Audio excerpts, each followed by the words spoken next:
今回は過去に紹介しましたバケツを使用した洗車方法の屋根編になります。今回も用意するのはこれだけです。屋根のアクリル窓はサイドにある窓と比べかなり汚れているほか、耐候性も高めておきたいので、保護剤入りのプラスチッククリーナーを用意すると良いです。屋根の汚れは外からあまり目立ちませんが、屋根が汚れていると雨が降ると雨染みが強く出ますので、定期的に清掃すると良いです。特に屋根にあるアクリル窓をきれいにしておくと、車内からの景色がとても良くなります。2018年当時は、まだボディカバーを使用しておりませんでしたので、雨ざらしの保管状況でした。屋根を掃除する前に、靴の裏をきれいにし、屋根に傷や汚れがつかないようにします。ここで使用するウエスは、洗車で使用した後の捨てウエスを使用すると良いです。最初に、ウエスがきれいな状態でアクリル窓を拭きます。毎回、保護剤を塗っておくことで、汚れが落ちやすくなっていますが、花粉や黄砂がこびりついているケースもありますので、たっぷりの水を含ませたウエスで、撫でるように拭きます。この際、こびりつきがあったとしても、無理にこすり落とすようなことはせず、水を含ませた状態で、そのままふやかします。この状態でもウエスには汚れが多く付着していますので、バケツですすぎ、再度拭き上げます。窓の水分には汚れが含まれていますので、汚れた水を包み込むように折り返しながら拭き、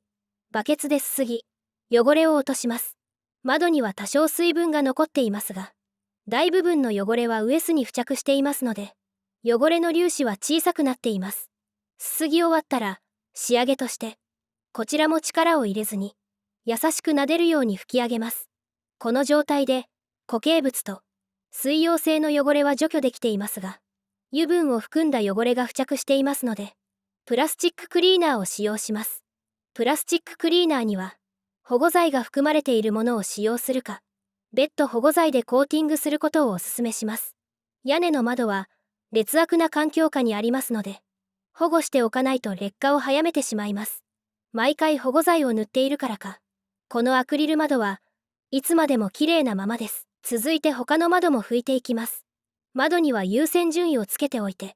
綺麗にしておきたい窓の順に拭いていきます。このキャンピングカーの場合は、メインのダイニング上の大きな窓を最優先としています。その次に後ろにあるメインベッドルームの窓、最後にフロントベッドの窓という順序で拭いていきます。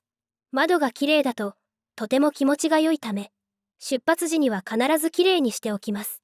窓拭きが終わったら、屋根の清掃に入ります。屋根には鳥の糞が付着している場合がありますので、最初に水を垂らしふやかします。ふやけたら、捨てウエスを使用して拭き取ります。十分にふやけていれば、力をかけずに拭き取れます。鳥の糞の場合、衛生面を考え、拭き取ったウエスは再利用せず捨てます。続いて、フロントのヘッド部分を拭きます。この部分は FRP でできており、経年劣化で粉を吹いていたり、ステッカー部分が割れていたりしていますので、無理せず、可能な範囲で清掃しています。あとは、屋根部分の清掃になります。広い屋根は、手が届くブロックごとに分割して清掃していきます。ブロック単位で清掃することで、イオンデポジットの発生を防ぐだけでなく、屋根の場合は、靴の裏が汚れることもなく、膝をついて作業をする際にも、膝が濡れずに済みます。事前に拭いたとはいえ、靴の汚れがつかないように、最後に後ろから降りることを考え、前から後ろに清掃していきます。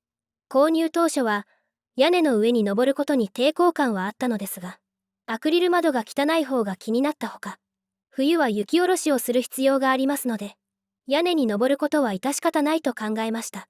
ご視聴ありがとうございました。